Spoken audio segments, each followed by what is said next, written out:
On a moonless night in rural Montana, fate orchestrates an extraordinary encounter. Jack Winters, a hard-working single father struggling to make ends meet, drives home from another exhausting night shift. Through the darkness, he spots orange flames consuming a luxury car on a deserted road. Without hesitation, he breaks through the window, pulling a mysterious woman from the wreckage moments before it explodes. As she gasps for air, her trembling hand clutches his, and 5 desperate words change both their lives forever. "Please don't let them find me." Little does Jack know that the woman he just saved is Elizabeth Montgomery, a billionaire heiress running from those who want her dead. As he offers her sanctuary on his quiet farm, an unexpected bond begins to form between these two souls from different worlds. But can love survive when deadly secrets threaten to tear them apart? Before we jump back in, tell us where you're tuning in from. And if this story touches you, make sure you're subscribed, because tomorrow I've saved something extra special for you. The old photo album sat open on Jack Winters' kitchen table, its pages worn from years of gentle touches. In the dim light of early morning, he traced his finger across a photograph of Sarah holding baby Emma, her smile as radiant as the Montana sunrise. 5 years had passed since cancer took her, but some mornings the grief felt as fresh as yesterday. The ancient coffee maker sputtered to life, its familiar gurgle a constant companion during these pre-dawn hours. Jack's muscles ached from his night shift at the lumber mill, but there would be no rest yet. The farm demanded attention, and Emma would need breakfast before school. He closed the album carefully, tucking away memories of happier times. The kitchen window offered a view of his struggling farm, 40 acres of hope and hardship wrapped in barbed wire and mortgages. The bank had been patient so far, but patience had limits, especially in times like these. "Dad?" Emma's voice drifted down the stairs, followed by the soft pad of her footsteps. At 12, she carried herself with a grace that reminded him so much of Sarah, it sometimes caught his breath. "You're home early. Morning. Sunshine." Jack poured coffee into his thermos, hiding the exhaustion behind a warm smile. "Thought we might have breakfast together before school. How about those blueberry pancakes your mum used to make?" Emma's face lit up, but her eyes held that knowing look she'd developed far too young. "You should sleep, Dad. I can make my own breakfast, and miss our pancake tradition, not a chance." He retrieved Sarah's old recipe box, its metal corners dented and worn. "Besides, someone needs to make sure you don't use up all the blueberries like last time." As they worked together in comfortable silence, Jack watched his daughter measure ingredients with careful precision. She'd grown up too fast after Sarah died, shouldering responsibilities no child should have to bear. The guilt of that weighed on him daily, heavier than any farm equipment he'd ever lifted. The morning sun finally crested the eastern hills, painting their small kitchen in soft gold. Emma set the table while Jack flipped the last pancake, their routine as familiar as breathing. These moments, these simple, precious moments, made the endless hours at the mill worthwhile. "Dad?" Emma's voice carried that tone that meant a serious question was coming. "Tyler's mom asked if you're dating anyone yet. She said it's been long enough." Jack's spatula paused mid-flip. "Did she now?" He kept his voice light, though something old and painful stirred in his chest. "And what did you tell Mrs. Harrison? That you're too busy taking care of me and the farm?" Emma's fork pushed a blueberry around her plate. "But would you? Date someone, I mean? If you met the right person?" The question hung in the air between them, heavy with unspoken hopes and fears. Jack studied his daughter's face, seeing both the child she was and the young woman she was becoming. "The right person would have to be pretty special," he said. "Finally, they'd have to understand that you and this farm come first, always." Emma nodded, seemingly satisfied with his answer, but Jack caught the slight smile playing at the corners of her mouth, the same smile Sarah used to get when she knew something he didn't. After breakfast, he watched Emma's school bus disappear down the dusty road, its yellow form growing smaller until it vanished around the bend. The morning stretched ahead of him. Fence repairs in the north pasture, a broken tractor that needed attention, and bills that wouldn't pay themselves. But for now, he allowed himself a moment of stillness, remembering Sarah's words from there. Last good day. Promise me you won't close your heart forever, Jack. Promise me you'll know love again when it finds you. He hadn't made that promise then. Couldn't. But standing in the golden morning light, watching his daughter head off to school, Jack wondered if maybe, just maybe, Sarah had known something he didn't. Jack's worn work boots left muddy prints on the barn floor as he made his morning rounds. Every step carried the weight of generations, his father's legacy, his own dreams, and Emma's future all bound up in this patch of Montana soil. The boots themselves told a story. Cracked leather patched too many times, soles worn thin from endless hours of labor, yet still holding together through sheer stubbornness. Much like everything else on the Winters farm, the morning light filtered through gaps in the weathered boards, illuminating dust motes that danced in the air. Inside the barn, the familiar scents of hay, leather, and earth mingled with the metallic tang of old machinery.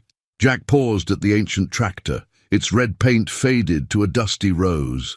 The engine had been making an ominous clicking sound lately, another problem he couldn't afford to fix. "Morning, old girl," he muttered, patting the tractor's hood. The metal felt cool under his calloused palm. "Think you can give me one more season?" The local mechanic's words echoed in his mind. "Parts for this model are getting harder to find, Jack. Might be time to think about upgrading." As if upgrading was an option when the mortgage payment ate up every spare dollar. He moved through his morning tasks with practiced efficiency, feeding the handful of cattle they had left, checking the irrigation system for the hayfield, and assessing the fence damage from last week's storm. Each task came with its own mental calculation of cost versus necessity, a constant mathematics of survival. Mid-morning found him on his knees in the rich Montana soil, hands deep in the earth. As he worked on the irrigation pipes, the sun beat down on his neck, and his muscles protested from the night shift, but there was comfort in the work. The land didn't care about bank balances or past due notices. It asked only for sweat and dedication, giving back what you put into it. Sarah had understood this connection to the land. She'd grown up on a ranch herself, daughter of a third-generation cattle farmer. "The earth remembers those who tend it," she used to say, her hands covered in dirt from her vegetable garden. Now Emma kept that garden alive, learning the secrets of growing things just as her mother had. The sound of approaching vehicles drew Jack's attention. Through the heat waves rising from the ground, he spotted Bill Harrison's truck, followed by Tyler's mother's SUV, kicking up dust along the access road. The monthly meeting of the local agricultural cooperative was today, another reminder of the community that both supported and scrutinized their lives. "Jack," Bill's booming voice carried across the field. "Thought we might find you out here. Got a minute?" Wiping his hands on his jeans, Jack straightened up.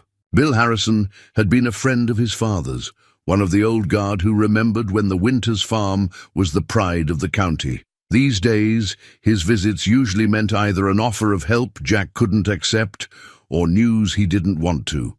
Here, always got time for you, Bill."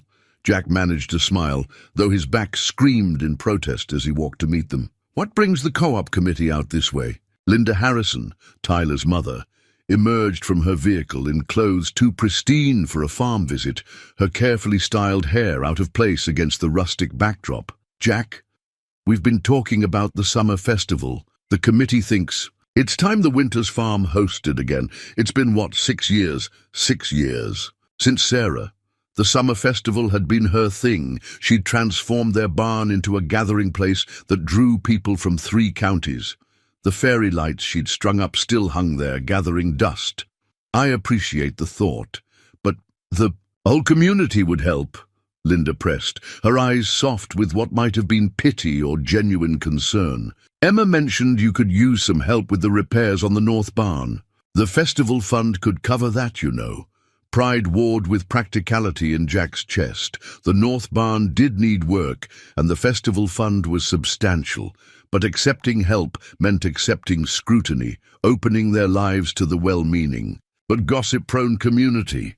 It meant Linda's increasingly obvious attempts at matchmaking would have an official venue. "I'll think about it," he said finally, knowing they'd take it as a yes. In a small farming community like theirs, the festival was more than just a celebration. It was tradition, a way of keeping the old ways alive in a world that increasingly forgot about places like this. As they drove away, Jack stood watching. The dust settled, thinking about Sarah's festival preparations, about Emma's face lighting up at the memories of those summer nights. Maybe it was time to let some light back into the old barn. Maybe it was time for more than just survival.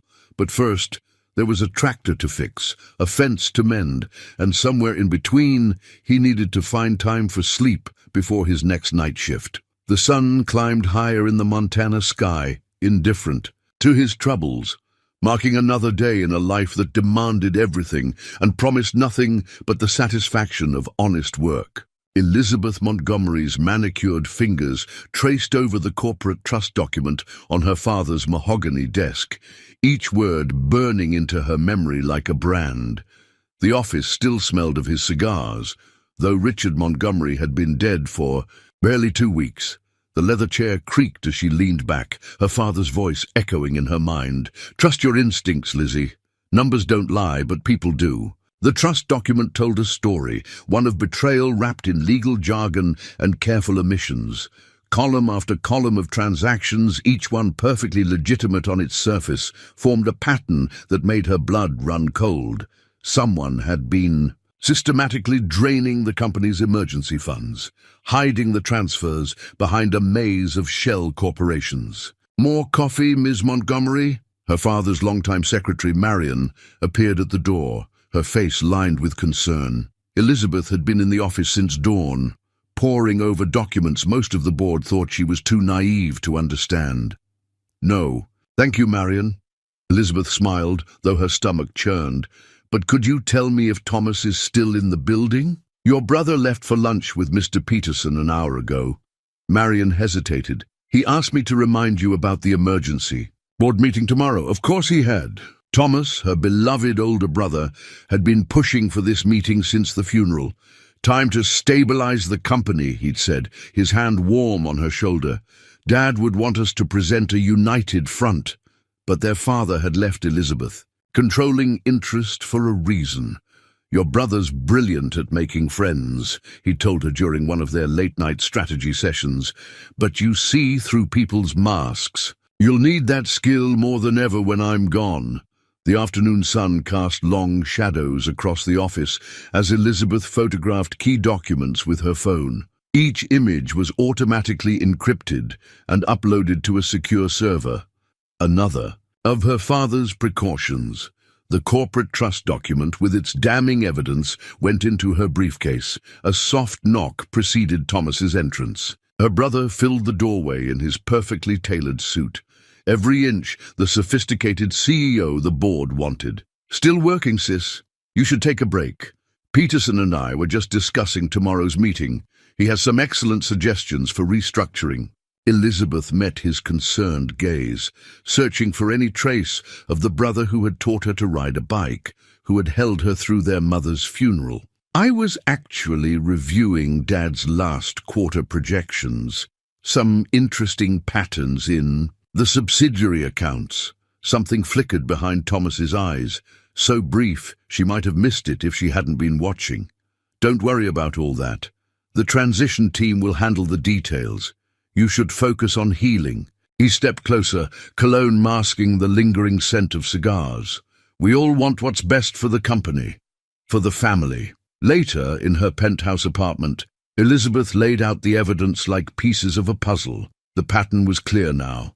Tomorrow's emergency meeting would be a coup. The board, led by Thomas and Peterson, would present evidence of mismanagement, force a vote of no confidence, and seize control of the company. The missing funds would never be mentioned. Her phone buzzed, a text from her father's old friend, Judge Harrison.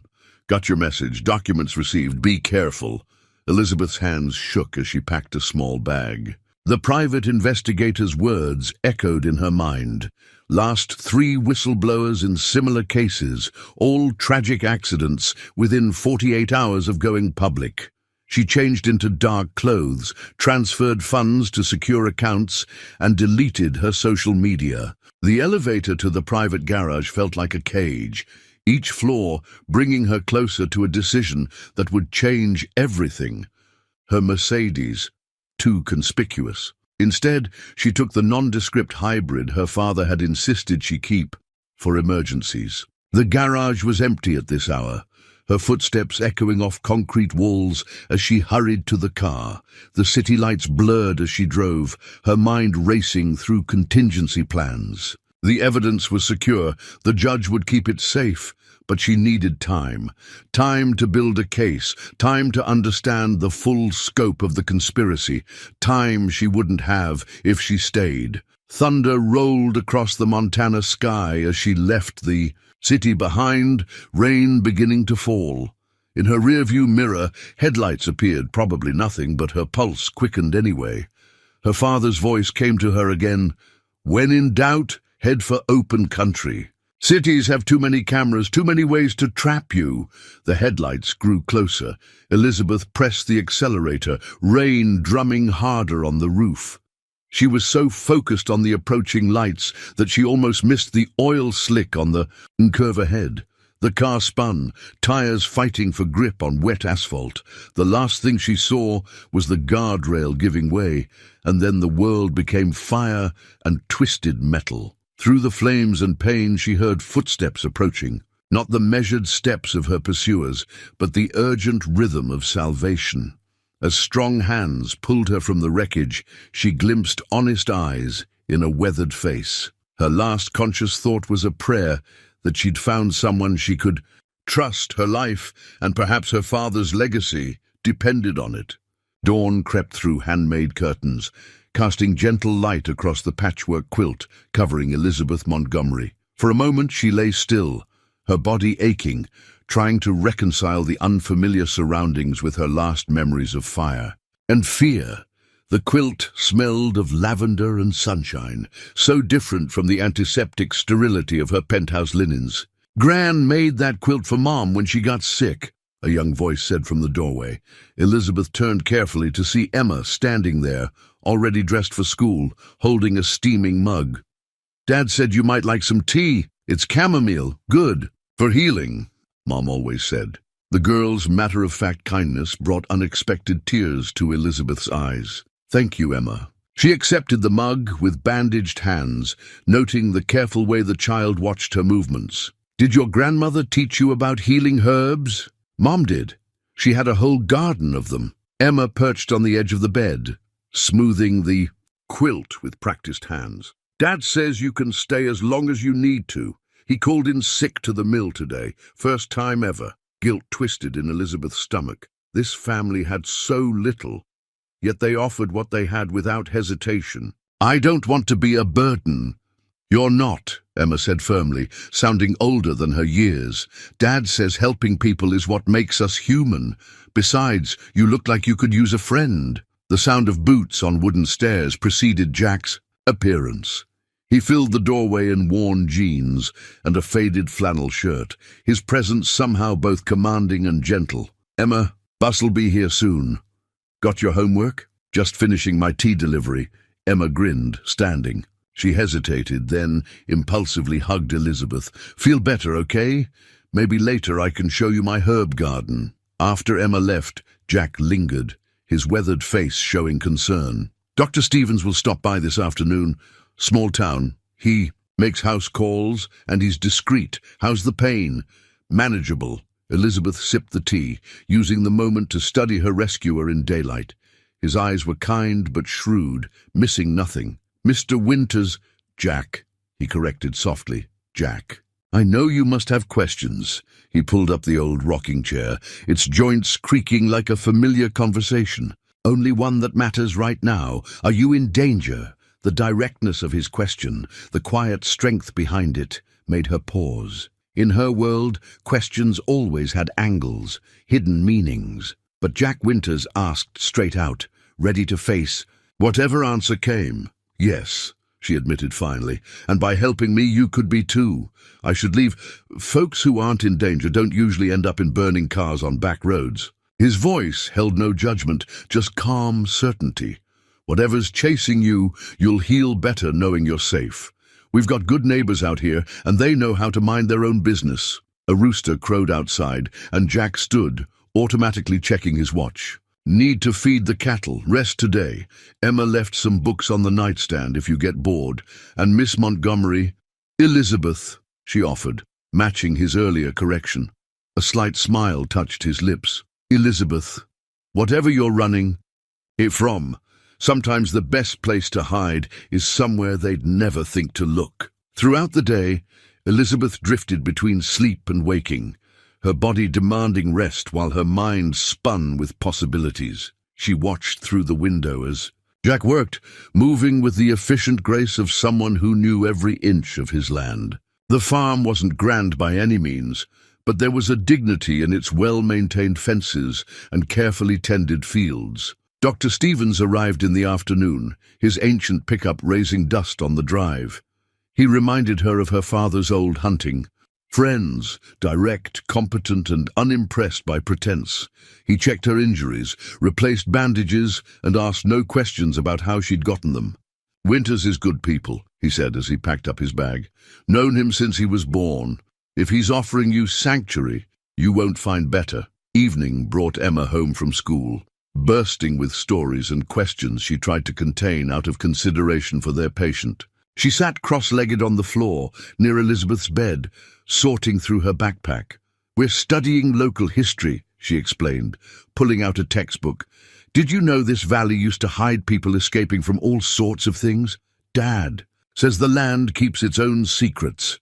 The afternoon sun slanted golden through the windows, catching the dust motes in its beam. From somewhere outside came the rhythmic sound of chopping wood, punctuated by the distant lowing of cattle. Elizabeth found herself relaxing into the peaceful cadence of farm life, her racing thoughts finally slowing. Later, Jack brought up a tray with soup and fresh bread. The simple meal tasted better than any five-star restaurant she could remember.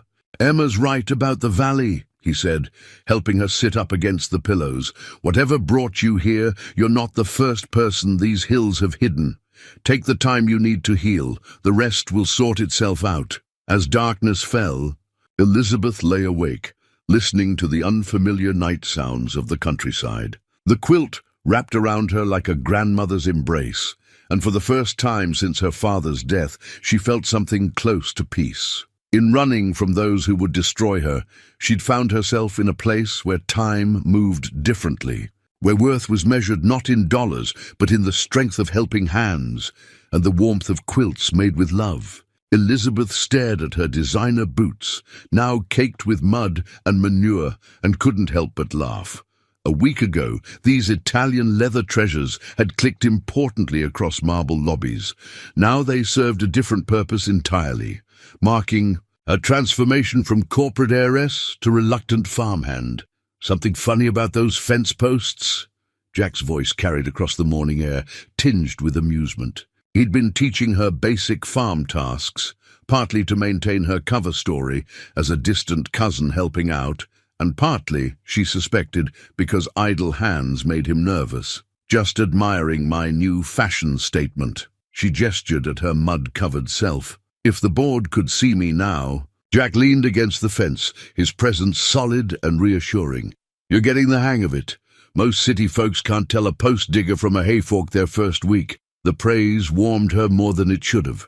She'd spent years in boardrooms commanding billion-dollar decisions, yet Jack's simple appreciation of her efforts meant something different entirely. "I had a good teacher," she replied, then winced as her blistered hands protested around the post digger. "Here," he said, moving closer. "You're gripping too tight. Let the tool do the work."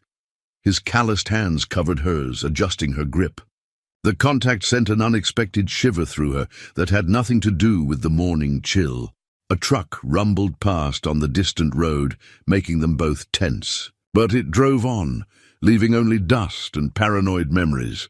These moments happened several times a day, sudden noises, unexpected vehicles, shadows that seemed to move wrong. Each time, Jack would casually position himself between Elizabeth and potential danger, his protective instinct as natural as breathing. "Emma's got her heart set on showing you her herb garden after school," he said, deliberately casual. "She hasn't been this excited about it since Sarah—" He trailed off, pain flickering across his features.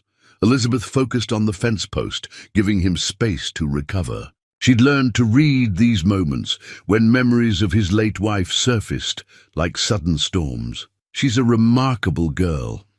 You've raised her well. Sometimes I wonder." Jack drove his own post digger into the earth with practiced ease. "She grew up too fast after Sarah died, took on too much. Having you here, she's acting her age again. It's good to hear her laugh." The morning sun climbed higher, burning off the last wisps of valley fog. They worked in comfortable silence, falling into a rhythm that felt somehow familiar. Elizabeth found herself watching Jack when he wasn't looking.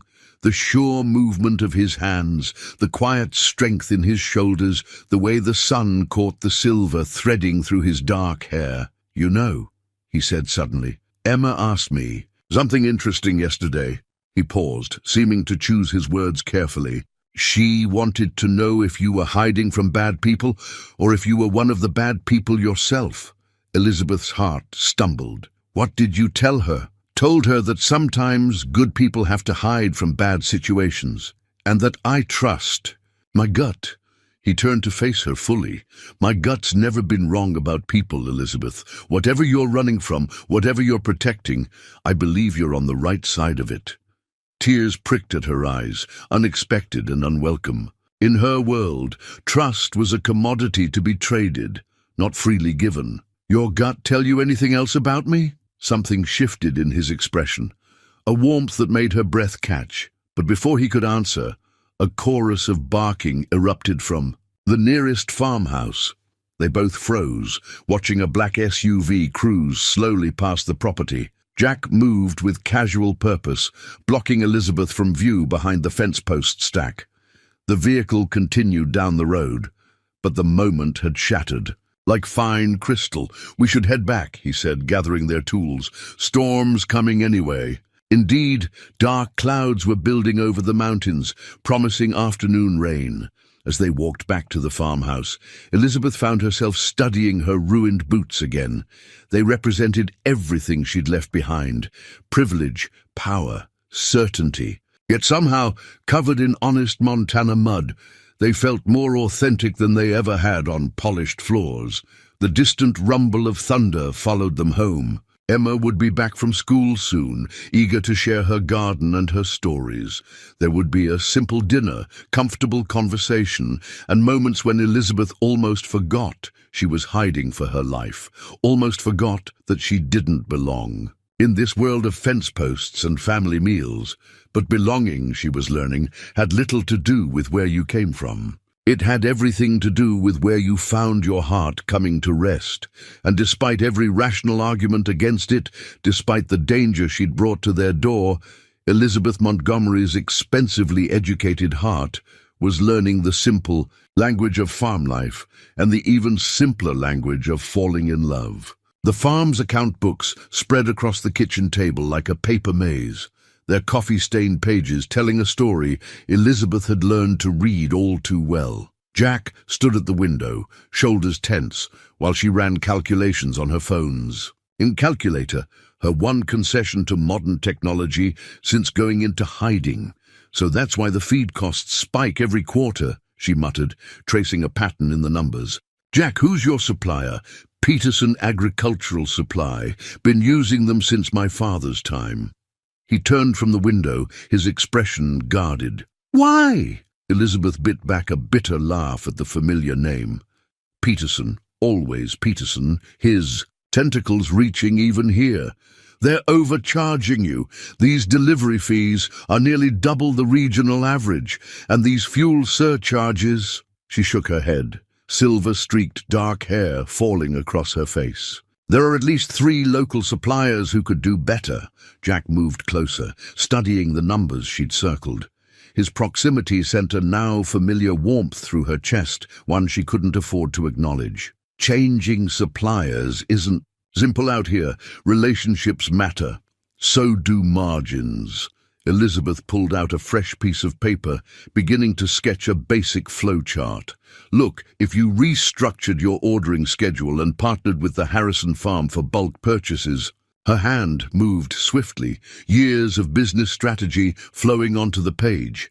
Emma wandered in from her homework, drawn by their intense discussion. "Dad, is Elizabeth fixing our money problems?" Jack's face softened as he looked at his daughter. "She's trying to help us understand them better, Sunshine." "Actually," Elizabeth smiled at Emma, "I'm learning too. Your dad's taught me more about real-world economics this week than my entire MBA program." It was true. The complex dance of small farm survival made corporate finance look almost simple in comparison. The kitchen filled with the smell of Emma's attempt at chocolate chip cookies, slightly burnt, but made with love. Outside, a gentle rain began to fall, drumming on the tin roof like nature's own accounting department, tallying up its resources. "Here," Elizabeth pointed to a particular set of figures, "you're actually losing money on the hay operation when you factor in equipment maintenance.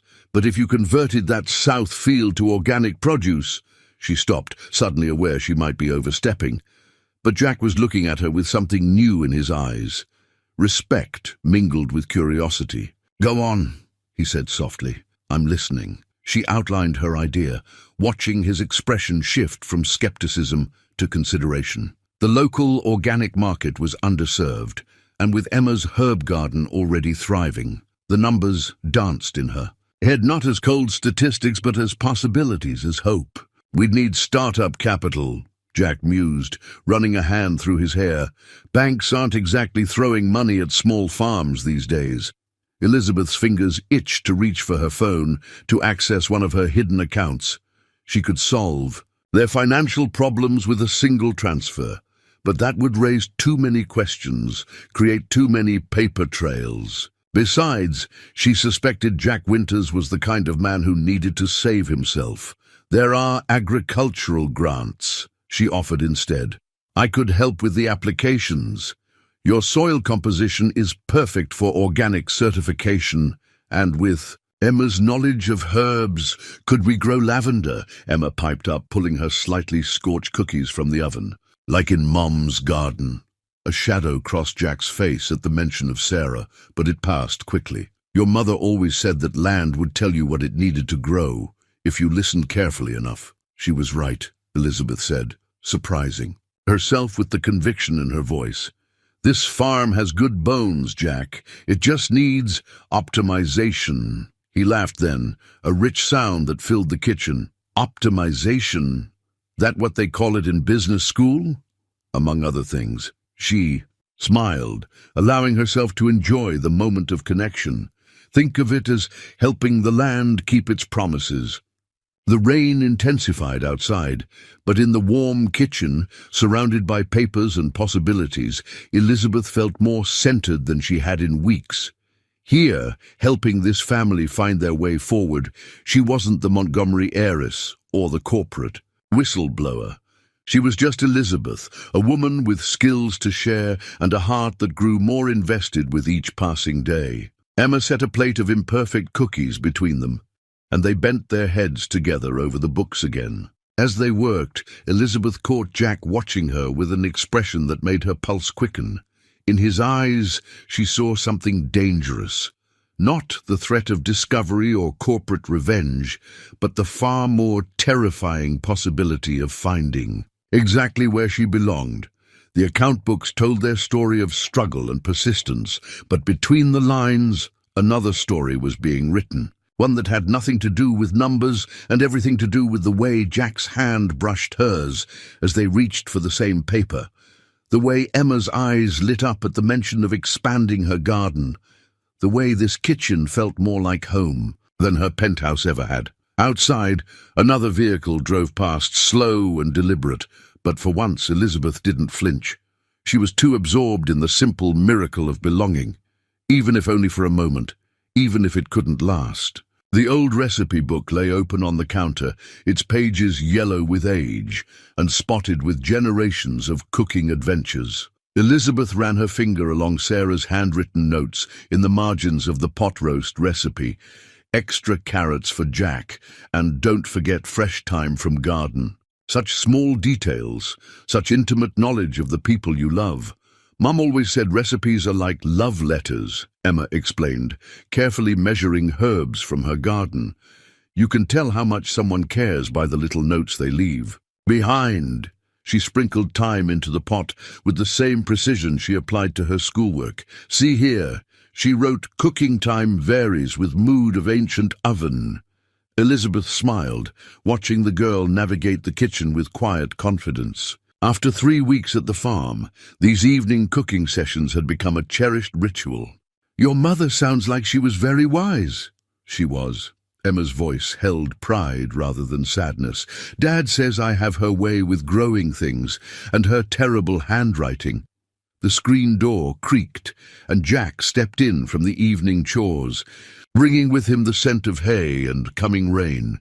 He paused in the doorway, something soft crossing his face as he watched them cooking together. Elizabeth felt the weight of his gaze like a physical touch. Something smells good, he said, moving to wash up at the sink. Sarah's pot roast. Elizabeth found the recipe, Emma beamed. And I picked fresh herbs, just like Mum used to. The domestic intimacy of the moment caught in Elizabeth's throat. In her other life, dinner had been business meetings or hastily ordered luxury takeout. Here, in this farmhouse kitchen, food was an expression of care, of belonging. Thunder rumbled in the distance as they sat down to eat. The old oak table bore the marks of countless family meals, homework sessions, early morning coffees, late-night conversations. Elizabeth's place setting, she realized, had somehow become as familiar as Jack's or Emma's. Tell me about the day. You met Mom? Emma said suddenly, passing the bread basket to her father. It wasn't asked with sadness, but with the comfortable curiosity of a child who had made peace with her loss. Jack's eyes met Elizabeth's briefly before turning to his daughter. Well, I was fixing a fence on the Harrison property. Not much different from what Elizabeth and I were doing yesterday. His voice took on the cadence of a familiar story. Your mum came riding up on that spotted mare of hers, took one look at my crooked fence posts and said, if you're going to do a job, cowboy, at least do it straight. Emma finished with him giggling. And then she showed you how. That she did. Jack smiled at the memory. Your mother never let me get away with halfway work. She'd have approved of Elizabeth's business improvements, I think. Sarah always said this farm could be more than it was. Elizabeth's heart stuttered at being included in this intimate family moment. She sounds remarkable. She was, Jack said softly, and she'd be proud of how Emma's keeping her garden alive. Outside, the storm drew closer, lightning illuminating the kitchen in brief, bright flashes. The pot roast had turned out perfectly, the meat tender and fragrant with herbs. Elizabeth watched Emma sop up gravy with a piece of bread, so at ease with their unexpected guest-turned-family member. After dinner, Emma insisted on showing Elizabeth her mother's collection of pressed flowers, preserved between the pages of an old dictionary. Each dried bloom came with a story, a memory Emma shared with the generous spirit of a child who had learned that joy and sadness could coexist. The storm finally broke in earnest, rain drumming against the windows. Emma fell asleep on the couch, her head resting against Elizabeth's shoulder.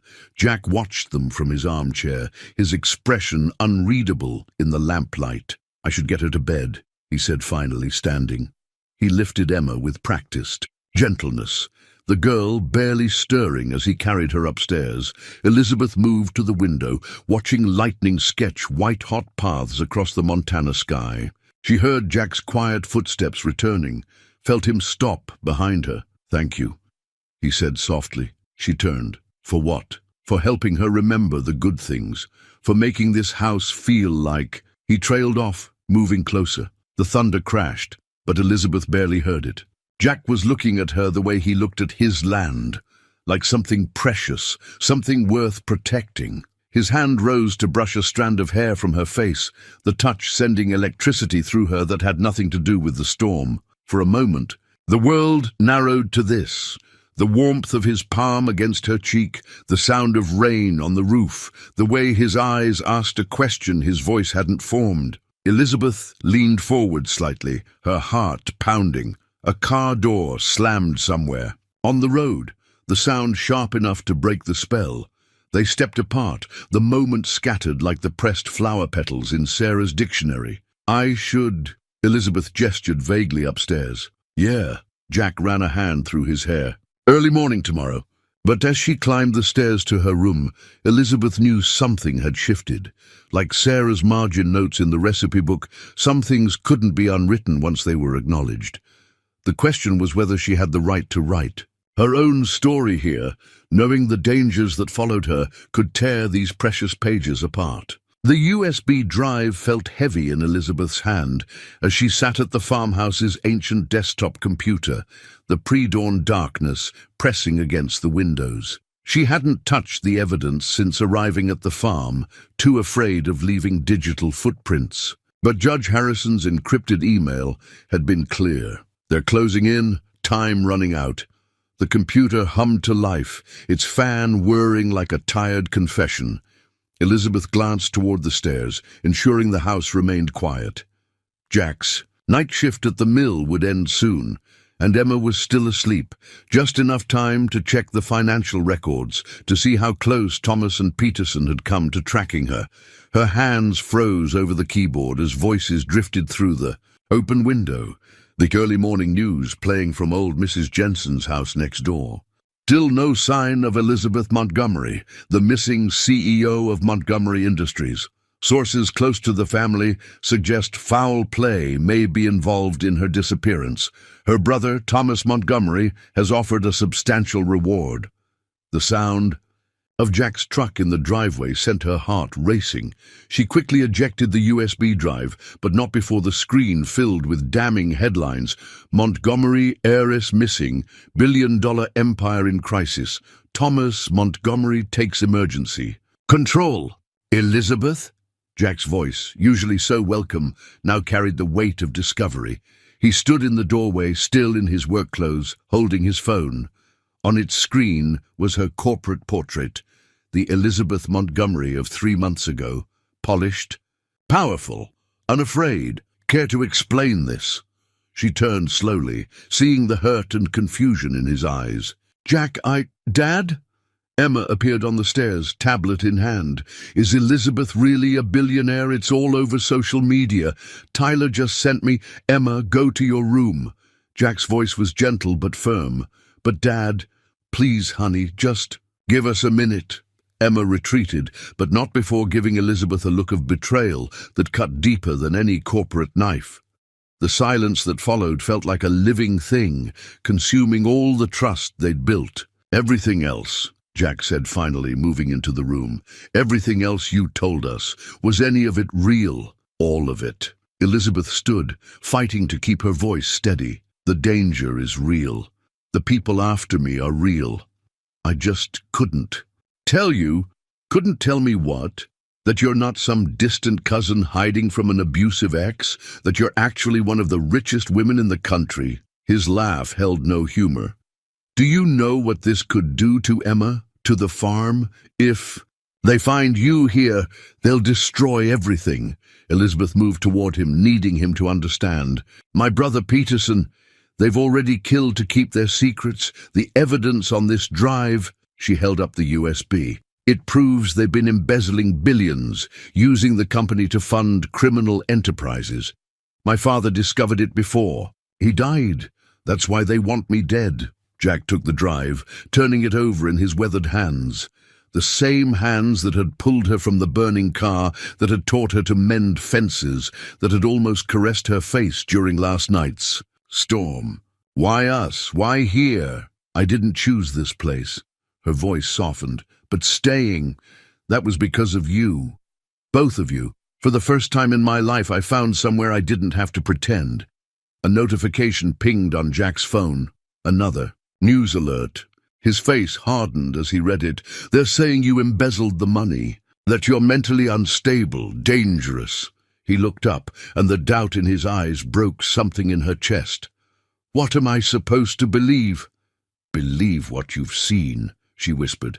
"These past months, that's who I really am, not the corporate photo, not the news stories. The woman who helped with the farm accounts, who learned to feed chickens, who—" She swallowed hard. "Who fell in love with this place, with this life, with—" Tires crunched on gravel outside. They both froze, moving to the window. A black SUV had parked at the end of the drive, two men in suits emerging. Even at this distance, Elizabeth recognized Peterson's head of security. "Backstairs," Jack said instantly, his protective instincts overriding any doubt. "There's a crawl space in the barn, behind the old hay baler. Go now. Jack, we'll figure this out." His hand caught her arm as she passed. "But you have to trust me, like I trusted you." The sound of Emma's footsteps overhead reminded them of what was at stake. Elizabeth clutched the USB drive, wondering if it was worth the cost. One look at Jack's face, determined, honorable, everything her world wasn't, told her it had to be. She slipped out the back just as a heavy knock echoed from the front door. The last thing she heard was Jack's voice, calm and steady. "Can I help you, gentlemen?" Little early for social calls. The morning sun was rising over the mountains as Elizabeth ran toward the barn, casting long shadows across the farmyard. Somewhere in the house, her two worlds were about to collide, and she couldn't be sure anything would survive the impact. Jack's fingers brushed the Army Ranger badge in his pocket, a habit from another life, one he'd left behind when Sarah got sick. The two men in his kitchen carried themselves with the artificial casualness of trained operators. They're expensive. Suits couldn't hide the bulges of shoulder holsters from eyes that had once specialized in spotting such things. "Mr. Winters," the taller one said, "we're investigating the disappearance of Elizabeth Montgomery. Routine canvass of the area." He placed a photo on the kitchen table. Elizabeth in corporate armor, her smile professional but empty. Nothing. Like the real smile Jack had come to know, the one that appeared when Emma showed her new herbs or when the morning sun hit the fields just right. "Pretty far off the beaten path for a corporate investigation," Jack observed, keeping his voice neutral. Through the window, he could see Emma on the front porch watching. Smart girl, she'd positioned herself where she could see but not be seen, just as he'd taught her. "Miss Montgomery's brother is very concerned." The second man spoke with the oily smoothness Jack remembered from interrogation training. "She was unstable before she disappeared, possibly dangerous." Jack's hand tightened on his coffee mug, remembering Elizabeth's gentle patience with Emma, her careful tending of Sarah's garden. "That's so. We have reason to believe she may be in this area." The first man leaned forward slightly. "The reward for information is substantial. Enough to save a struggling farm, perhaps." The badge in Jack's pocket seemed to grow heavier. 15 years since he'd led a special operations team. Since he'd been the kind of man these visitors would think twice about threatening. He'd buried that part of himself when he'd chosen family over duty, trading combat zones for crop rotation. But some skills never fade. "Mind if we look around?" The second man was already standing, his hand casually near his concealed weapon. Simple welfare check. Wouldn't want any dangerous fugitives hiding in the area. Jack set his mug down carefully. "Actually, I do mind." His voice changed subtly, shed its farmer's drawl. "And unless you have a warrant, we're done here." Something shifted in the men's posture. Recognition, perhaps, of the predator they'd mistaken for prey. The taller one reached slowly into his jacket. "That would be unwise," Jack said softly. "My daughter's watching from the porch, phone in hand. One wrong move, and this becomes a very official incident. I'm sure Mr. Peterson would prefer to avoid police involvement." They hadn't mentioned Peterson's name. The slip made both men tense. "You seem well informed for a simple farmer," the oily one said, "and you seem underprepared for professionals." Jack smiled without warmth. "Your surveillance missed a lot. Like the fact that every neighbor within 5 miles has been watching your vehicle since you turned off the highway. Small communities look after their own. As if on cue, Bill Harrison's truck rumbled past, slowing deliberately. 2 more vehicles appeared on the access road, their drivers familiar faces from the agricultural cooperative. "Here's what's going to happen," Jack continued, his voice carrying the quiet authority that had once commanded elite teams. "You're going to leave. You're going to tell your employer that Elizabeth Montgomery isn't here, and you're going to suggest that searching private property without warrants might attract unwanted attention. You're making a mistake," the tall one warned. "If you're hiding her, the only mistake," Jack cut in, "was thinking I was just another desperate farmer you could intimidate. The next visitor better have a warrant and a better class of operative." The threat hung in the air between them, clear but carefully legal. Both men glanced at the growing number of vehicles visible through the window, at the watching neighbors who formed a silent ring of protection. "We'll be in touch," the oily one said finally. "No," Jack replied. "You won't." He watched them leave, noting their license plate out of habit. Emma slipped inside as the SUV disappeared down the road, her face a mix of fear and fierce pride. "Dad," she touched the hand that still gripped his coffee mug. "Are you really just a farmer?" Jack pulled the badge from his pocket, its surface worn smooth by years of worry. "I'm your father. That's what matters." He looked toward the barn where Elizabeth was hiding. "But sometimes being a father means being other things too." "Are we going to help her?" Emma's voice held no doubt, only determination. "She's family now, isn't she? Even if she didn't tell us everything."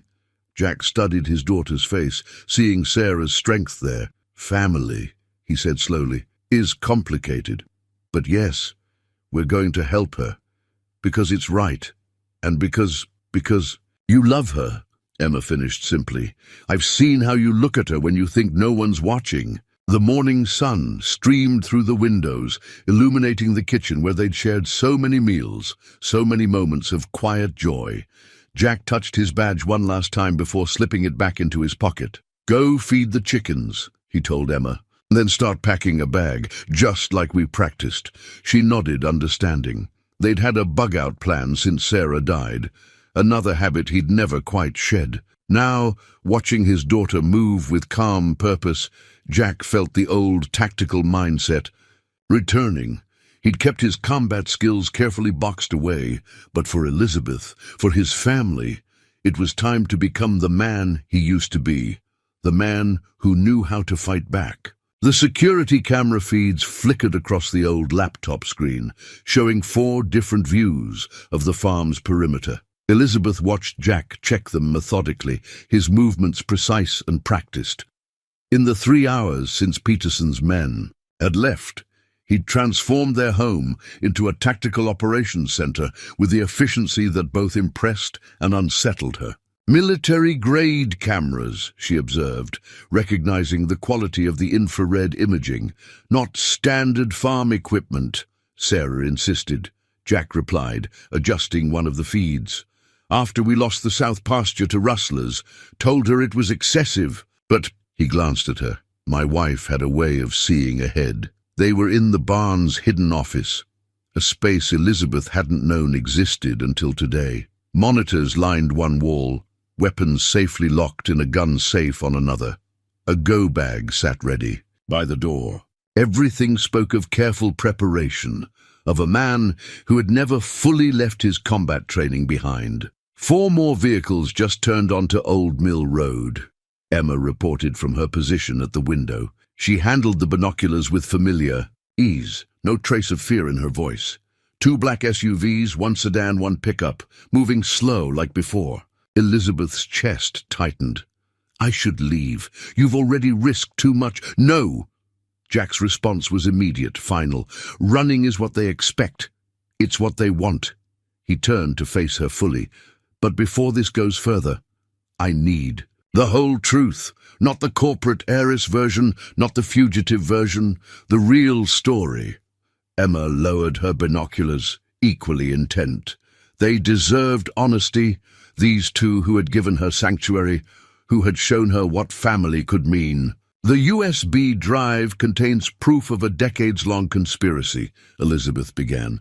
Peterson's company isn't just a supplier, it's a front. They've been using Montgomery Industries to launder money for years, hiding it in agricultural supply chains. Across the country, my father discovered it just before his heart attack. The bitterness in her voice made Emma flinch.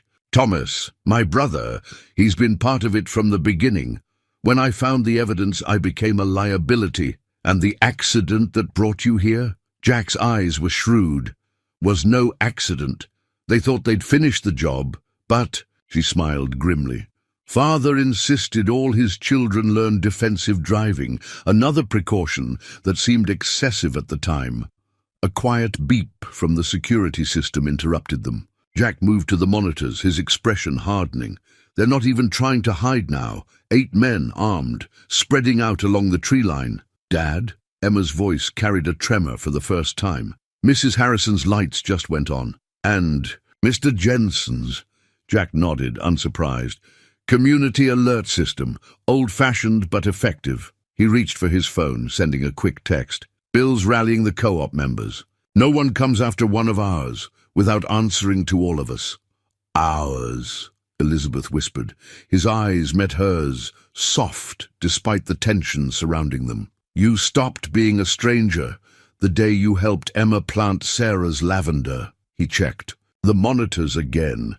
Besides, Peterson's operation threatens every farm in the valley. This was always going to be our fight, too. Headlights appeared on the main road, but these were familiar. Farmers' trucks and ranch vehicles positioning themselves strategically around the property. The community's response brought unexpected tears to Elizabeth's eyes. In the corporate world, alliances lasted only as long as profit margins allowed. This was something else entirely. Movement at the south fence, Emma reported suddenly. They're cutting through. Jack's phone buzzed. Bill's people are in position. Sheriff's been notified unofficially. He turned to Elizabeth. Last chance. This gets ugly from here. She straightened, feeling the weight of the USB drive in her pocket. I won't run anymore. Whatever happens, we face it together. A shot rang out, a warning fired into the air. A voice carried across the darkened farm. Montgomery, we just want to talk. Yeah, Jack muttered, checking the gun safe's combination lock. That's not happening. He looked at Emma, their practiced protocol passing unspoken between them. She nodded and moved to the hidden storage space, already knowing her role. Elizabeth watched father and daughter work in seamless coordination, years of preparation becoming reality. I never meant to bring war to your door. War was already here, Jack replied, his voice gentle despite his focused movements. Been here since corporations like Peterson started choking the life out of family farms. You just gave us a chance to fight back. Through the cameras, they watched Peterson's men advance through the darkness, unaware that every movement was observed, not just by Jack's security system, but by dozens of watchful neighbors. Urban operators, used to working in concrete canyons, missing the subtle signs of rural resistance. Dad? Emma's voice was steady again. Remember what Mom always said about bullies? A rare smile crossed Jack's face. That they never expect the sheep to bite back. He checked the monitors one final time. Well, they're about to learn what happens when they threaten the wrong flock. The night air thrummed with tension. But in that hidden room, surrounded by technology and trust, Elizabeth finally understood what she'd been running toward all along. Not just safety, but belonging. Not just protection, but purpose. Another shot split the darkness. The war for Montgomery Industries was about to become a battle for the heart of a community. And for the first time since her father's death, Elizabeth knew exactly which side she was on. The company ledger glowed on the laptop screen, its columns of numbers telling a story of betrayal in clean, precise digits. Elizabeth's fingers flew across the keyboard while Jack's voice crackled over the radio, coordinating with their neighbors. They were in the farm's hidden bunker now, a storm shelter Jack had built that felt suspiciously well equipped for situations exactly like this. Eastern fence breach contained, Bill Harrison's voice reported through the static. Jensen's boys got 3 of them tangled up in the old barbed wire. Real shame about that missing warning sign. Emma monitored the security feeds, her young face illuminated by the screens. Mrs. Harrison's group has their vehicles blocked in. She's talking to them about property rights, very loudly. Elizabeth smiled despite the tension. Linda Harrison, so concerned with social propriety, now leading a blockade of farming equipment against corporate intrusion. The ledger's numbers continued to scroll as her emergency codes accessed deeper levels of the Montgomery Industries network. Got it, she breathed, finding the hidden accounts. Thomas, you arrogant fool. You didn't even change Father's override protocols. Her fingers paused over the keyboard. Jack, it's ready. Once I execute this, there's no going back.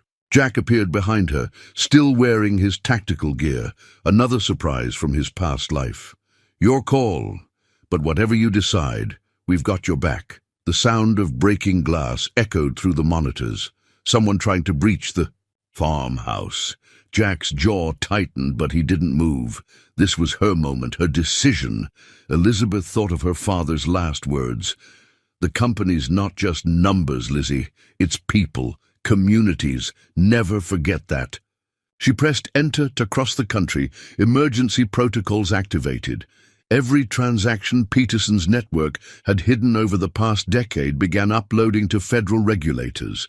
Every shell company, every fraudulent supply contract, every piece of evidence her father had discovered and she had verified, all of it pouring into the light. Multiple vehicles approaching from the highway, Emma reported.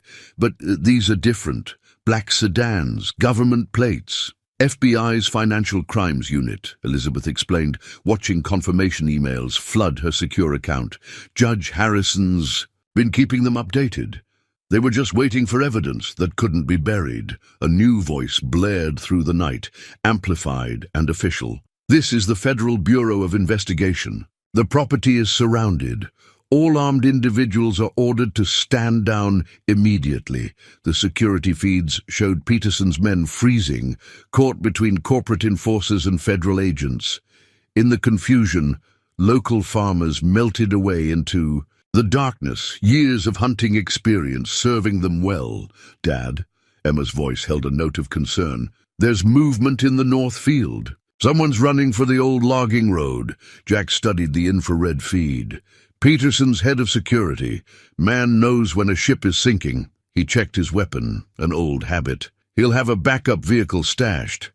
He also has a copy of the evidence, Elizabeth added. Dead man's switch. Insurance against Thomas turning on him.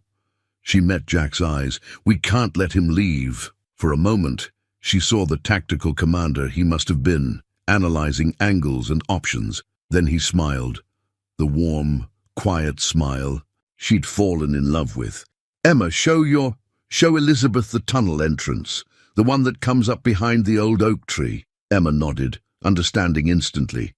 Mom's escape route, for when the storms get bad. I'll handle our friend. Jack moved toward the bunker's back exit. You two be ready with the evidence when the FBI starts asking questions. Jack, Elizabeth caught his arm. Be careful. These men, they've killed before. His hand covered hers, calloused and warm. Yeah, well, so have I. Different cause, better reasons. He glanced at Emma, then back to Elizabeth. Besides, I've got something worth fighting for. The moment held between them. All the unspoken feelings, rising to the surface. Then Emma cleared her throat. Guys, bad guy getting away, federal agents everywhere. Maybe save the romantic stuff for later. Jack chuckled, squeezing Elizabeth's hand once before letting go. Smart kid. Wonder where she gets that from. Sarah, they said together, and the shared memory was a comfort rather than a pain. As Jack disappeared into the tunnel, Elizabeth turned back to the laptop. The company ledger continued to spill its secrets, each revelation another nail in Peterson's coffin. Outside, federal agents were securing the farm, their flashlights cutting through the darkness like searching fingers. Emma settled beside her, shoulder touching shoulder in quiet support. "We're going to be okay, aren't we? All of us?" Elizabeth wrapped an arm around the girl who had somehow become as dear as family.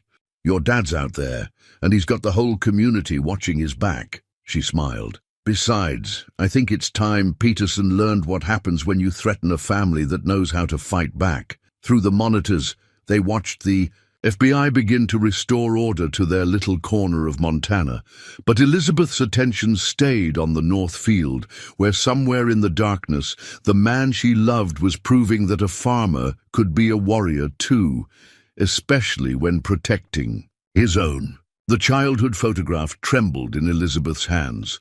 Her and Thomas at their family's Montana ranch, both grinning, his arm protective around his little sister. They couldn't have been more than 12 and 8, their faces sun-browned and happy, before money and power had poisoned everything, before their father's death had revealed the rot at their family's core. "He's here," Emma called from her lookout position. Outside, a helicopter's rotors chopped through the dawn air, drowning. Out the FBI agents still processing Peterson's captured men. "Looks like he came alone."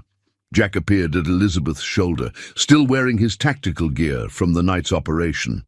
The head of security was now in federal custody, along with the evidence he'd tried to destroy. But Thomas was different. "You don't have to face him," Jack said softly.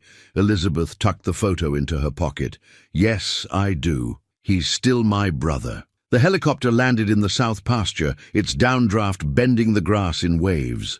Thomas Montgomery emerged like a corporate warrior in his bespoke suit, every inch the polished CEO. But Elizabeth saw what others missed, the slight tremor in his hands, the darkness under his eyes. Her brother was afraid. Quite the operation. "You're running, Lizzie?"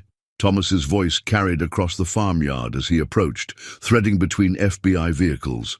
"Father would be impressed, though perhaps not by your choice of allies." His gaze swept dismissively over Jack and Emma. "Father taught us both about allies," Elizabeth replied, moving to meet him. "About loyalty, about family. I wonder what he'd think of how well those lessons took." Something flickered in Thomas's eyes. Pain, regret, or maybe just calculation. "You don't understand what you've done. The people involved, the power you're challenging." "I understand perfectly." Elizabeth's voice hardened. "I understand that you helped kill our father, that you were willing to kill me. All for what? Peterson's blood money?" It wasn't like that. For a moment, her brother's corporate mask cracked. "Peterson had evidence. Things father had done in the early days. He would have destroyed everything we built." "So you destroyed it first?" Elizabeth pulled out the childhood photo, held it up like an accusation. The brother in this picture would have fought back, would have protected his family. Thomas stared at the photo, and for a heartbeat, Elizabeth saw that boy again, the one who had taught her to ride, who had chased away schoolyard bullies, who had promised to always keep her safe. "I tried to protect you," he whispered. "The car, it wasn't supposed to be like that. Peterson's men went too far. I tried to call it off, but you were in too deep." Jack's quiet voice carried judgment without mercy. "So you let them hunt your sister, let them threaten my family." Thomas's face hardened again. "Family? You've known her for 3 months. I've spent a lifetime being afraid." Emma's clear voice cut through the tension. She stood on the porch, holding something in her hands. "That's what Mom always said about bullies. They make you afraid, and fear makes you forget who you really are." She walked down the steps, approaching Thomas with the simple courage of youth. In her hands was an old tablet, one of Sarah's treasures. "I found the truth about Elizabeth's father, about what really happened that night." Thomas went very still. "What are you talking about?" Emma held up the tablet. "Mom was a forensic accountant before she got sick. She had friends at the FBI. She was helping investigate Peterson, keeping records, until her cancer got bad." Elizabeth's heart stopped. "Sarah was working with father." Jack moved closer, his presence solid and steady. "She never told me the details. said it was safer that way, but she kept everything encrypted on her tablet. Emma figured out the password last night. Montgomery Industries, Emma said softly. The password was Montgomery Industries. Mom knew someday someone would need the truth. Thomas swayed slightly, his expensive shoes shifting in the Montana dirt. Let me see. No. Elizabeth stepped between him and Emma. You lost that right when you chose Peterson over family. The FBI has everything now. Father's evidence, Sarah's records, all of it. It's over, Thomas. It's never over, Lizzie. But her brother's voice had lost its edge. He looked around the farm, taking in the FBI presence, the watching neighbors, the quiet strength of the family his sister had found. What happens now? Now you have a choice. Elizabeth gentled her voice, remembering the boy in the photograph. Help us make it right. Tell the truth. Be the brother I remember. The silence stretched between them, weighted with decades of love and betrayal. Emma still held Sarah's tablet, its screen glowing with secrets too long buried. Jack stood ready, protective but not threatening. And Elizabeth waited, watching her brother wage his final battle, not with her, but with himself. The morning sun broke through the clouds, painting the farmyard in shades of redemption. Thomas Montgomery looked at his sister, really looked at her perhaps for the first time in years. What he saw there, strength, forgiveness, family, seemed to reach past his careful walls. Father always said you were the strong one, he said finally. I never understood until now. Elizabeth held out her hand, offering not just forgiveness, but a chance to remember who he had been in that childhood photograph. Then help me be strong. Enough to fix this. Together. The helicopter's rotors slowly stilled in the morning calm. Somewhere in the house, a coffee maker gurgled to life, and on a small Montana farm, surrounded by the unlikely family she had found, Elizabeth Montgomery watched her brother take the first step toward becoming whole again. The trust fund documents spread across the farmhouse kitchen table told a story in dollars and cents, each page annotated in Sarah's precise handwriting. Elizabeth marveled at how the dead could still speak, her father through his hidden evidence, Jack's wife through her meticulous investigation. Now those voices would help bring down an empire built on lies. Peterson's board meeting is scheduled for tomorrow morning, Thomas said.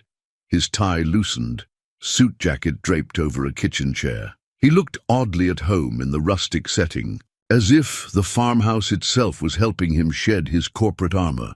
He'll try to consolidate control before the FBI can freeze the remaining assets. He'll fail. Elizabeth traced Sarah's notes with gentle fingers, because he doesn't know about Mother's trust fund stipulations. Jack looked up from cleaning his service weapon, a habit he'd maintained even after leaving the Rangers. Care. To explain for those of us who don't speak corporate. Emma, curled in Sarah's old reading chair with the tablet, answered before Elizabeth could. Mom found it. When Peterson's company merged with Montgomery Industries, Mrs. Montgomery's trust fund had a special clause. If any criminal activity was proven, control reverts to the Montgomery children, but only if they act together. Thomas's hands shook slightly as he reached for his coffee. Father knew. All this time he knew Peterson would try something like this. That's why he kept pushing us to work together, to maintain joint control. And that's why they killed him, Elizabeth finished softly. But they didn't know about Sarah's investigation, about the evidence she was gathering, even while she was sick. Jack's voice was gentle. Sarah always said documents were like seeds. Plant them right, and truth grows even after you're gone. The FBI agent stationed outside did another perimeter check, his flashlight beam cutting through the gathering dusk. They had insisted on protection after Thomas's private security detail confirmed Peterson had gone off-grid, abandoning his usual protocols. He'll come here, Thomas said, stating what they all knew. When he realizes what we have, that we can prove everything, now he'll try to end it personally. It's his pattern. Let him come. Jack checked his weapon one final time before securing it. He'll find more than corporate raiders waiting this time. Elizabeth watched him move through the kitchen with tactical precision, checking sight lines and access points. In the past week, the farm's defense had been quietly reinforced, not just by FBI agents, but by neighbors who remembered Sarah's kindness, who had seen Elizabeth work their fields, who understood that some fights belonged to everyone. The trust fund documents are only part of it, Emma said, still scrolling through her mother's tablet. Mom mapped everything: money trails, shell companies, even Peterson's pattern of targeting family farms for hostile takeovers. She called it corporate terrorism. Thomas stood, moving to study the satellite map of the valley Jack had pinned to the wall. Peterson's used to urban warfare, boardrooms, back alleys, places he can control. He doesn't understand rural communities. No, Jack agreed, a slight smile touching his lips. He doesn't. Bill Harrison's got every farmer within 50 miles on alert. Try sneaking past people who track elk herds and mountain lions for fun. Elizabeth felt the pieces falling into place. Corporate strategy merging with rural tactical knowledge. Two worlds finally working in harmony. Tomorrow morning, Peterson thinks he's walking into a board meeting to seize control. Instead, Thomas finished, he walks into a trap. The FBI takes down his network, the trust fund clause strips his access to Montgomery resources, and any attempt at retaliation runs straight into a community that protects its own, Jack concluded. He moved to stand behind Elizabeth's chair, his presence solid and comforting. Question is, are you ready for what comes after? Running a company this size, rebuilding what Peterson tried to destroy? Elizabeth reached up to cover his hand with hers, while her other hand found Thomas's arm. Not running, leading.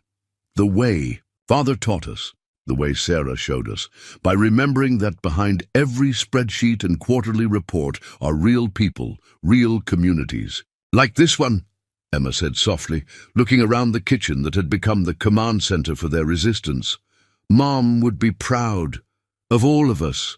The night deepened outside, but the farmhouse glowed with warmth and purpose.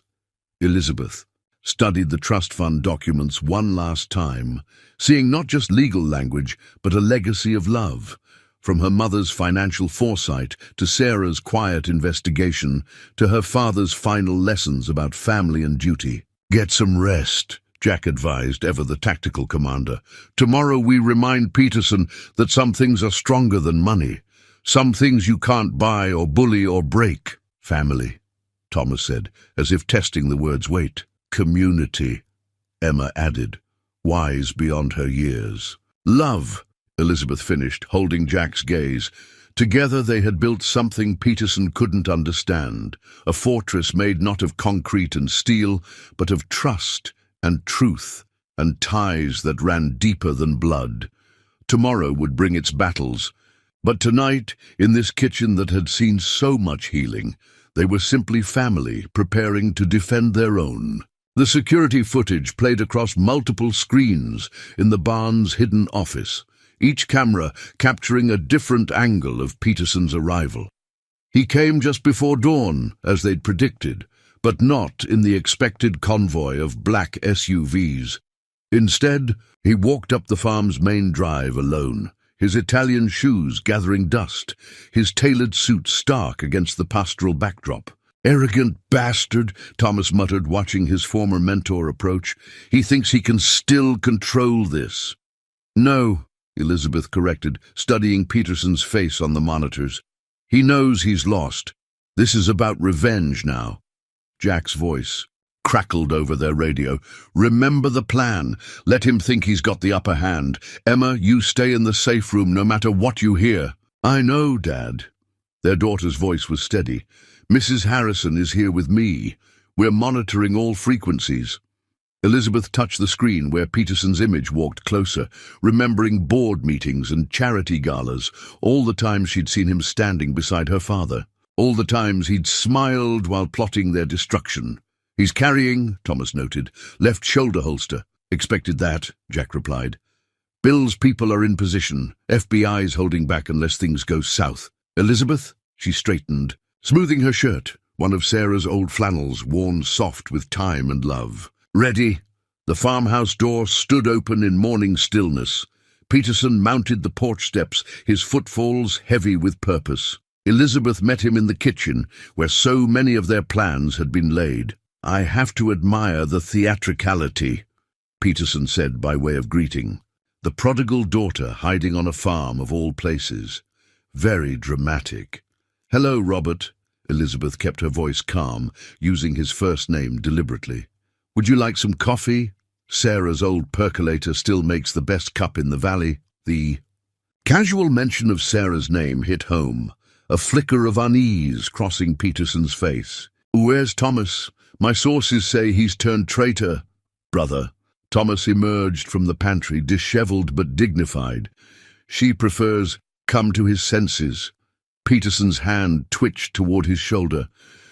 "The mighty Montgomery siblings united. At last, your father would be so proud. Before you killed him. That's not going to work anymore." Elizabeth poured coffee into Sarah's favorite mugs, the domestic action at odds with the tension. "We know what really happened, all of it. Sarah Winters left quite a paper trail. The farmer's dead wife." Peterson laughed, but there was an edge to it. What could she possibly have known? Thomas moved to stand beside his sister. "Everything. Every shell company, every forged document, every accident that cleared your path. She was working with father before you killed him.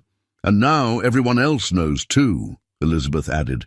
"The FBI has Sarah's records, father's evidence, the trust fund documents. It's over, Robert.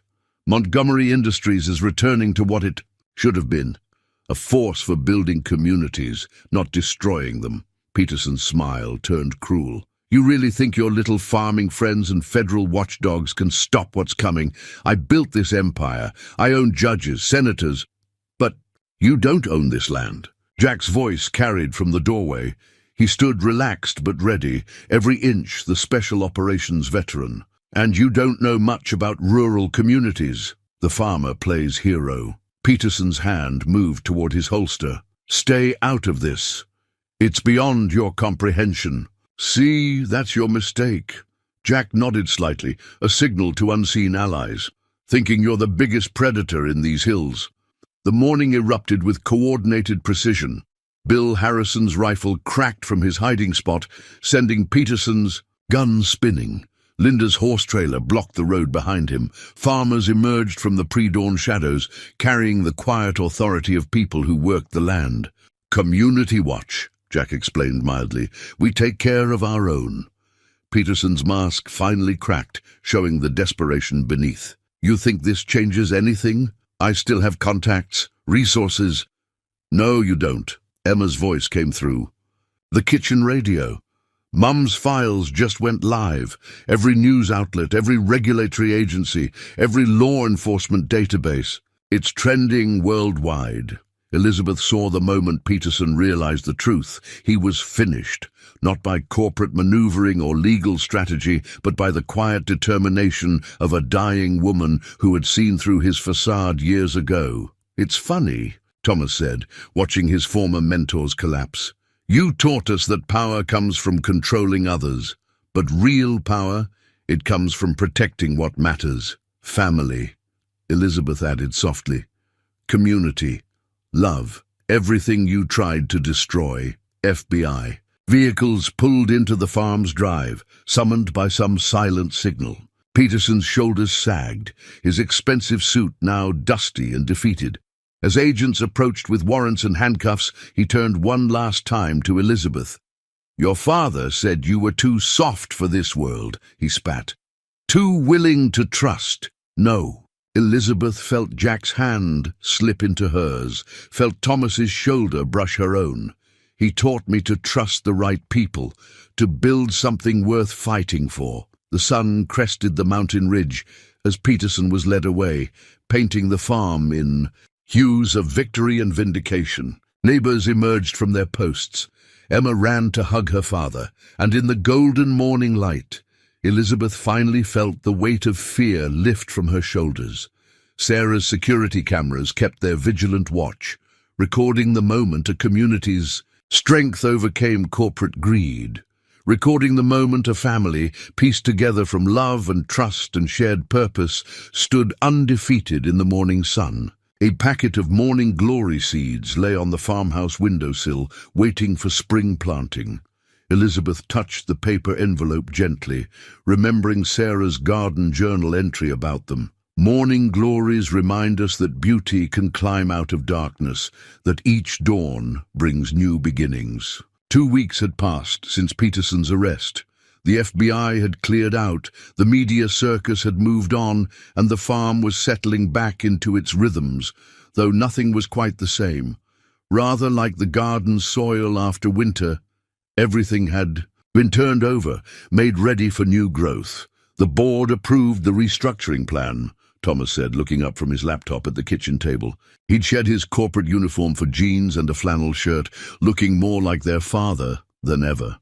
Montgomery Industries' agricultural division will be headquartered here in the valley. Local oversight, community-based decision-making. Sarah would have appreciated the irony, Jack remarked, passing Elizabeth a cup of coffee. Corporate giant brought to heel by small-town values. Emma burst through the door, her face flushed with excitement. The first lavender shoots are coming up, and Mrs. Harrison says we can expand the herb garden into her south field. She wants to start a local cooperative. Elizabeth shared a smile with Jack. Linda Harrison, once so concerned with social climbing, had become one of their strongest allies in rebuilding the community Peterson had tried to destroy. Speaking of cooperation, Thomas began, then hesitated. The trust fund, Father's final failsafe. It requires both of us to manage the company. I thought maybe, if you wanted to run things from here, a corporate headquarters on a working farm. Elizabeth pretended to consider it. Could be interesting, as long as the CEO doesn't mind getting her hands dirty. Jack's arm slipped around her waist, warm and secure. Dirty hands mean honest work. Something else Sarah used to say. The morning sun streamed through windows Emma had washed yesterday, catching dust motes and possibilities in its light. On the wall, Sarah's old garden calendar showed the phases of the moon, her neat handwriting marking planting dates that would still be followed, her wisdom still guiding them. The Peterson trial starts next month, Thomas said quietly. They'll need us both to testify. We'll be ready. Elizabeth reached for her brother's hand across the table. Together this time. Emma set a fresh plate of only slightly burnt cookies between them. Her baking was improving with practice. Does this mean you're staying, both of you, for good? The in question hung in the air, weighted with hope. Elizabeth looked around the kitchen, where she'd first learned to trust again, at the family she'd found, and the brother she'd recovered.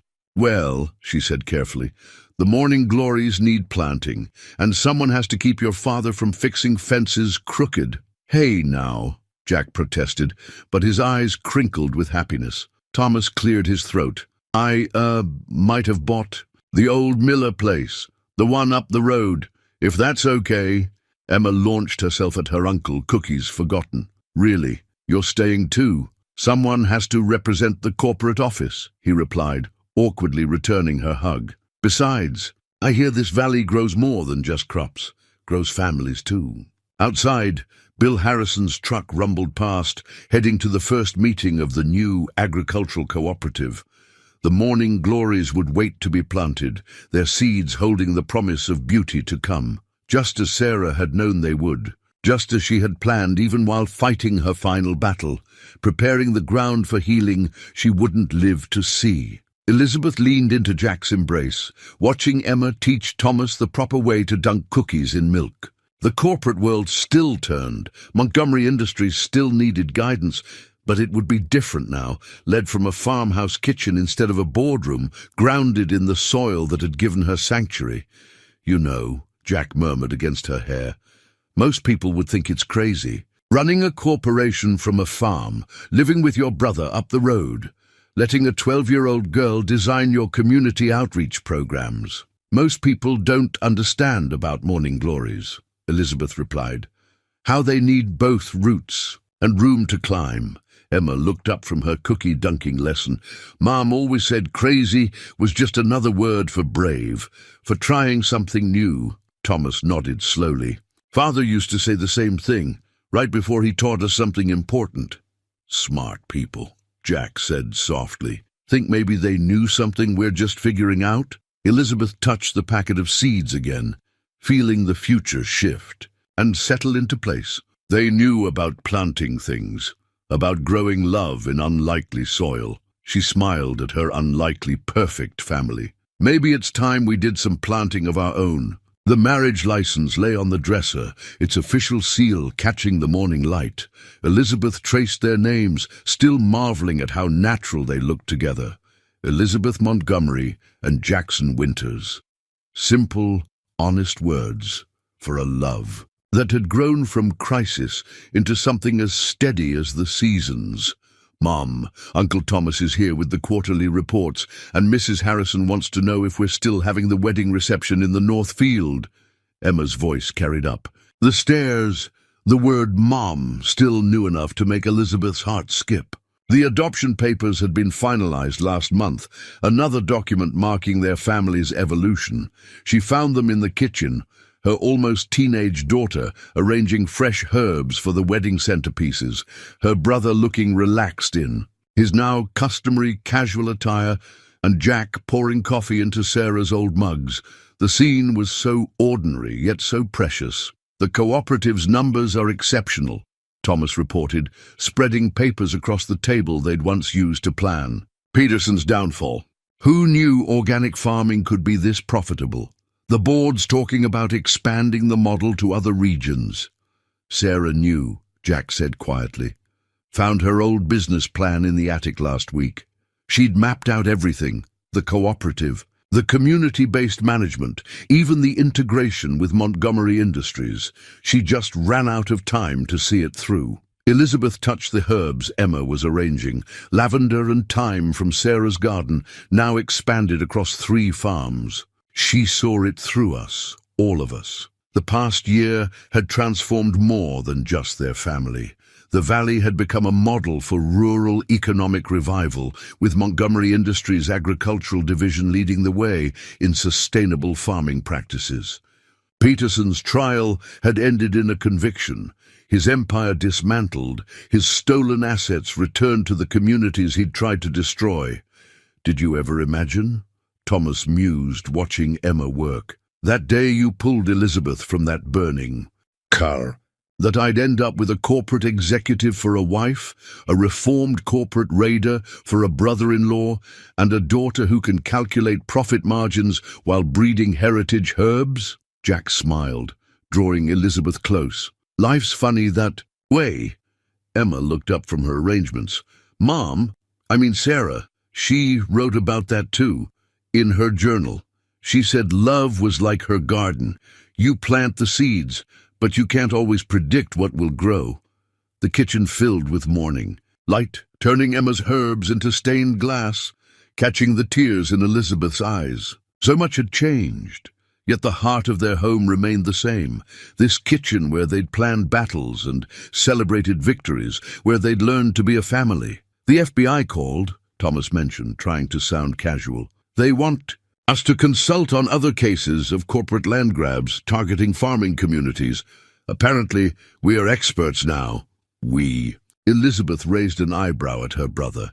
Thomas shrugged, a gesture so like their father it hurt. Well, I do have some inside knowledge of how these operations work, and a vested interest in stopping them. He glanced around the kitchen, at the life they'd built from the ashes of their old world. Besides, someone has to keep you from going too soft on the corporate raiders. Soft? Jack chuckled. Your sister just negotiated the toughest agricultural labor standards in the country. Made 3 CEOs cry last week alone.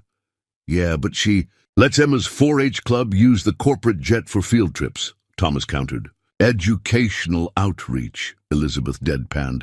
Very tax-deductible. Emma finished the last centerpiece, stepping back to admire her work. Perfect for tomorrow, simple but elegant, just like Mom Sarah always said a farm wedding should be. The words held no sadness now, just love and remembrance.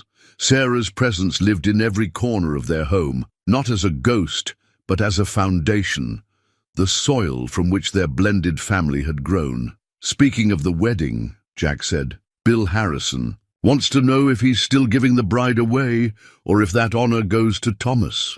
"Both," Elizabeth decided, watching her brother's face light up. "This family's about building bridges, not choosing sides." Thomas cleared his throat. "Dad would have liked that. He always said the Montgomery strength was in our unity, not our divisions."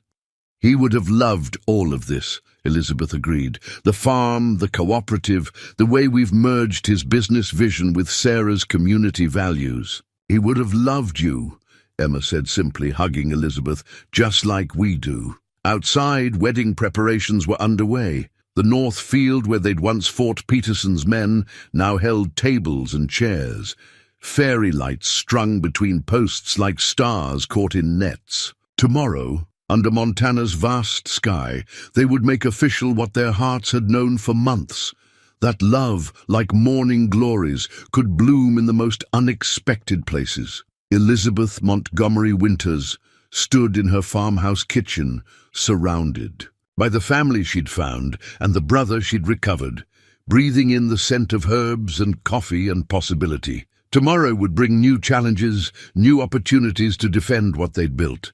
But today, in this moment, she was exactly where she was meant to be, home. The family portrait hung in the farmhouse kitchen, capturing a moment 5 years after the wedding. Elizabeth and Jack stood center, their love evident in the way they leaned toward each other. Emma, now 17, held her 4-H championship ribbon, surrounded by the herbs she'd made famous throughout the valley. Thomas sat on the porch steps beside them, his corporate polish softened by years of country living, a genuine smile replacing his old boardroom mask. But it was the background that told the real story. Sarah's garden expanded into acres of organic herbs, the cooperative's processing barn gleaming with solar panels, and the Montgomery Winters Agricultural Institute rising from restored farmland.